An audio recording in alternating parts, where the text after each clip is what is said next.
Dear students, this is lecture 4 on the alien planet, and this essay has been written by Nani Phalkiwala, and the lesson is meant for the students of class 11 class के students के लिए lesson है।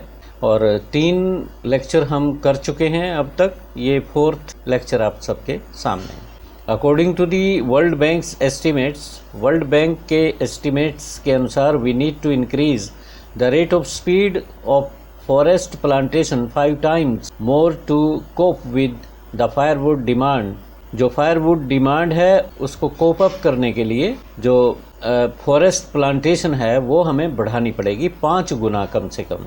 ये आंकड़े 2000 के हैं, 2000 के हैं। In the opinion of John Speth की ओपिनियन में, राय में, the president of the World Resources Institute, John Speth ये प्रेसिडेंट है वर्ल्ड रिसोर्सेज इंस्टीट्यूट के, the rate of losing the forest is closer to an acre and a half to a second. 1 second में 1.5 एकड़ जो forest land है उसको खो रहे हैं। इसका अर्थ ये हुआ कि प्लांटेशन की गति हमारी बहुत कम है और जंगलों को काटने की, पेड़ों को काटने की गति तेज है। तो हमें ये गति 5 गुना बढ़ानी पड़ेगी जो हमें रिक्वायरमेंट है हमारी फॉरेस्ट फ्यूल की। Article 48A of the Indian constitution का आर्टिकल 48 कहता है that the state shall endeavour to protect and improve the environment and to safeguard the forest and wild life of the country. संविधान के article 48 में ये प्रावधान है कि स्टेट को ये एफर्ट करना पड़ेगा। एंडेवर क्या होता है? Effort, to make an effort, प्रयत्न करना होगा। To protect means to save, सुरक्षा करना, सुरक्षित करना, एंड इम्प्रूव, और उसको और अच्छा बनाना है, एनवायरनमेंट को, जो हमारा वातावरण है उसको और अच्छा बनाना, हमें बेहतर बनाना है ताकि हम जंगलों की रक्षा कर सके, सेफगार्ड कर सके उन्हें, और वाइल्ड लाइफ को भी हम सुरक्षित कर सके, जंगलों को बचा के रखें, पर्यावरण जो हमारा है उसको इम्प्रूव करें। ये 48A में प्रावधान है इंडियन कॉन्स्टिट्यूशन में। The author here expresses his deep anguish. Author यहाँ पे अपना एंग्विश क्या होता है? एक पीड़ा, मानसिक पीड़ा व्यक्त करते हैं, एक्सप्रेस करते हैं, by saying that in our country, कि हमारे देश में laws are not respected and properly implemented. जो कानून है उनको सही तरीके से, उचित रूप से इम्प्लीमेंट नहीं किया जाता और उनकी रिस्पेक्ट नहीं की जाती। लॉ बनते हैं परंतु आम जनता, आम लोग उन कानूनों की रिस्पेक्ट नहीं करती। बहुत से लोग ऐसे हैं जो रिस्पेक्ट नहीं करते, कानून को समझते ही नहीं हैं और ना उन्हें स्ट्रॉन्गली इम्प्लीमेंट करते। जिस जगह स्ट्रॉन्गली इम्प्लीमेंट होते हैं कानून और वहाँ पे सारा कुछ सही होता है।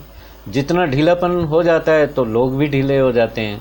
मैं यहाँ पे कोट करना चाहूँगा कि कुछ शहर ऐसे हैं जहाँ पे एंटर करने से पहले ही लोग अलर्ट हो जाते हैं, सीट बेल्ट बांध लेते हैं, हेलमेट पहन लेते हैं, बाइक सवार जो होते हैं, और बिना हेलमेट के एंटर नहीं करते। पता है चालान कटेगा और एकदम फाइन होगा बहुत ज़बरदस्त। तो ये अवेकनिंग से काम नहीं चलता, ये फोर्स से काम चलता है। इम्प्लीमेंट करना होता है कानून को सख्ताई के साथ। जो लोग नहीं मानते उनको जो भी प्रावधान है उसके अनुसार उन्हें फाइन चुकाना पड़ता है। तो वो कहते हैं ऑथर यहाँ पे, he quotes an example in support of his statement. जो उन्होंने स्टेटमेंट दी कि लोग कानून की रिस्पेक्ट नहीं करते और कानून इम्प्लीमेंट नहीं होते हमारे देश में, तो एग्जाम्पल भी देते हैं यहाँ। द कॉन्स्टिट्यूशन सेज, कॉन्स्टिट्यूशन कहता है that the social evils like casteism, untouchability and bonded labour shall be abolished. संविधान तो ये कहता है कि हमारे देश में जाति प्रथा नहीं होनी चाहिए और अनटचेबिलिटी नहीं होनी चाहिए, छुआछूत जिसे कहते हैं, और बॉन्डेड लेबर नहीं होनी चाहिए, जिसमें बॉन्डेड लेबर होता है किसी मजदूर को एक गुलाम की तरह उसके साथ व्यवहार करना।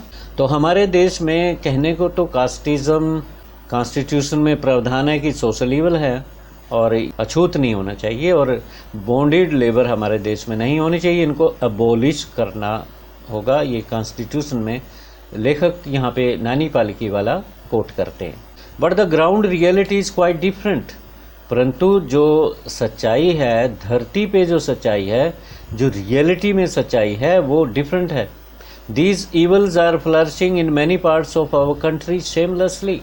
और जो ये सोशल ईवल जिनका जिक्र अभी नानी पालकी वाला ने किया है, ये हमारे देश में कुछ हिस्सों में हमारे देश के बड़ी बेशर्मी के साथ फ्लरिश कर रही हैं और ये पनप रही हैं, और इनको कोई रोकने वाला नहीं है। कुछ समाज सेवी संस्थाएं करती हैं तो हो जाता है कुछ, अदरवाइज़ कुछ दबंग टाइप के लोग होते हैं जो इनको बढ़ावा देते हैं। Parents kill their daughters in the name of honour if they dare marry the boys of their choice.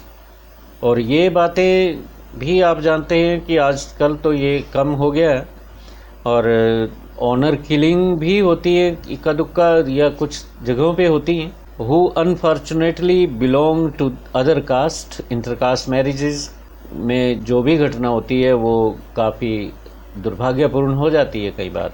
A recent report of our Parliament's Estimate Committee, और ये जब लेसन लिखा गया था 2000 के आसपास ये लेसन लिखा था, ये अखबार में छपा था नैनी पालकी वाला का। तो +1 के सिलेबस में है, 5th लेसन है द एलिंग प्लैनेट, आप जानते ही हैं जो स्टूडेंट्स 11th के हैं। तो एक रीसेंट रिपोर्ट आई थी पार्लियामेंट एस्टिमेट कमेटी की, उस और टेबल पे क्या कहा था, एक सच्चाई सामने आई थी that there has been nearly a catastrophic causing great trouble. ये कैटास्ट्रॉफिक क्या होता है, जो मुसीबत वाली बात, आपदा के लिए कैटास्ट्रॉफी यूज़ करते हैं, मतलब जिसमें विनाश हो, तबाही हो, मतलब खतरनाक जो बात होती है। Depletion of India's forest over the last 4 decade, पिछले 4 डेकेड्स में, एक डेकेड आप जानते हैं कि 10 साल होते हैं, पिछले 40 ईयर्स से। और ये कब की बात है, 2000 जब ये लेसन लिखा गया था, जब ये ऐसे पब्लिश हुआ था नानी पालकी वाला का, तो 40 साल पहले की बात कर रहे हैं वो, सन 2000 से पहले की बात है कि जो फॉरेस्ट लैंड है हमारे देश की, वो बहुत ही नीचे उसका डिप्लीशन हो रहा है, दोहन हो रहा है, और रेजिडेंशियल इलाके वहाँ बनते जा रहे हैं। ये बहुत ही ख़तरनाक बात थी, और ये पर्यावरण के लिए भी ख़तरा था, वाइल्ड लाइफ के लिए ख़तरा है, क्रॉपलैंड के लिए ख़तरा है। जो 4 पिलर्स हैं किसी इकोनॉमी की, फिशरी होगी, क्रॉपलैंड होगी, तो ये 4 पिलर्स बताए हैं राइटर ने इसमें। Our country is losing its forest at the rate of 1 to 7 million acres a year। Writer कहते हैं कि हमारे देश में जो फॉरेस्ट गायब हो रहे हैं, एक साल में 1 to 7 मिलियन एकर्स ये फॉरेस्ट गायब हो रहे हैं।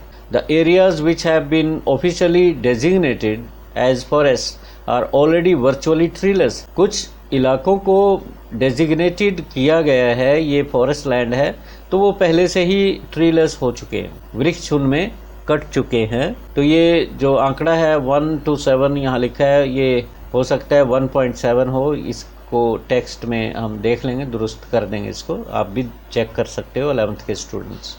The reality is still different from the data provided. और नरेटर कहते हैं, लेखक कहते हैं यहाँ पे कि जो डाटा दिया गया है 1 से 7 मिलियन एकर्स का ये गायब हो रहे हैं, तो ग्राउंड रियलिटी बिल्कुल डिफरेंट है। The actual loss of forest is suppose to be about 8 times the rate provided by government stats. जो गवर्नमेंट ने स्टैटिस्टिक्स दिए हैं 1 to 7 मिलियन या 1.7 million acres are getting disappeared, तो ये आंकड़े को अगर आप मल्टीप्लाई कर दो 8 से, तो ग्राउंड रियलिटी में तो ये बात कहते हैं राइटर, नरेटर ये बात कह रहे हैं कि ये 8 गुना आंकड़ा कम दिया गया है स्टेट गवर्नमेंट्स ने। और पेज नंबर 46 पे आते हैं। United States conducted an aerial survey.